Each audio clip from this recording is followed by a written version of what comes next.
হরে কৃষ্ণ। রুক্মিণীর স্বপ্ন পেজে আমি আপনাদের রান্না করে দেখাবো রাধারানীর অতি প্রিয় কচুরমুখী গাটির ডাল।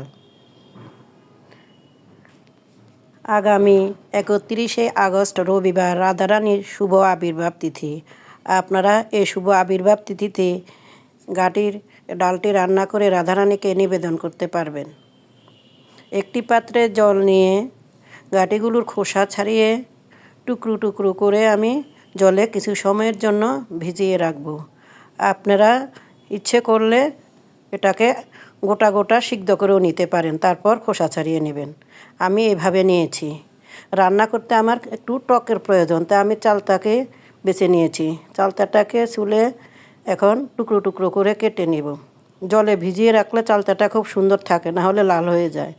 এখন কচলিয়ে কচলিয়ে ভালোভাবে ধুয়ে নিব চালতাটা। গাটিকেও আমি কচলিয়ে ভালোভাবে ধুয়ে নিব। একটা কোষ আছে, সেই কোষটা ছেড়ে যাবে। সাদা সাদা দেখুন জলটা হয়ে গেছে। চুলা জ্বালিয়ে প্যান বসিয়ে তাতে দিয়ে দিব জল, আর সেই কচুর গাটিগুলো সিদ্ধ দিয়ে দিব কিছু সময়ের জন্য। রান্না করতে যে সকল উপকরণ লাগবে, মরিচের গুঁড়া, কাঁচামরিচ, হলুদের গুঁড়া, ধনিয়ার গুঁড়া, লবণ, চালতা, ধনিয়া পাতা, তেজপাতা, শুকনা মরিচ, পাঁচফোড়ন, এগুলো ফোড়ন দেওয়ার জন্য। সামান্য মশলা দিয়েই রান্নাটা হয়ে যাবে, বাড়তি মশলার প্রয়োজন নেই। গাটিগুলো সিদ্ধ হয়েছে, এখন একটি পাত্রে ঢেলে আমি ভালোভাবে আবার ধুয়ে নিব। ঠান্ডা করে নিয়েছি ধুয়ে। চুলায় আরেকটা প্যান দিয়ে তাতে জল দিয়েছি। সিদ্ধ করে রাখা সেই কচুর গাটিটা দিয়ে দিয়েছি। তাতে দিয়ে দিব হলুদের গুঁড়া, মরিচের গুঁড়া, ধনিয়ার গুঁড়া দিয়ে দিয়েছি, কাঁচামরিচ। কিছু সময় নেড়ে চেড়ে আবার রান্না করে নেব। একটি পাত্রে গাটিগুলো তুলে চামচের সাহায্যে ভেঙে তুলে নিব। আমি ঘুটনি ব্যবহার করিনি, তাহলে বেশি মিশ হয়ে যাবে। এখন ঢেলে দিয়েছি। কেটে রাখা শেষ চালতার টুকরোগুলো দিয়ে দিয়েছি।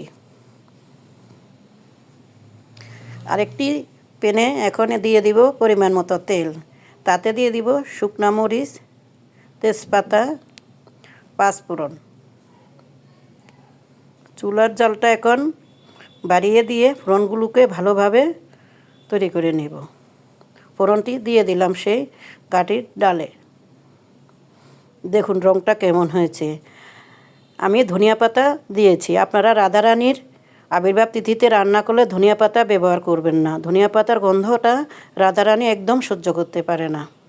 তাহলে কিছু জিরা ভেজে গুঁড়া করে দিতে পারেন। দেখুন রান্নাটা কতটা সুন্দর হয়েছে। অল্প মশলা দিয়ে এই রান্নাটা খেতে এত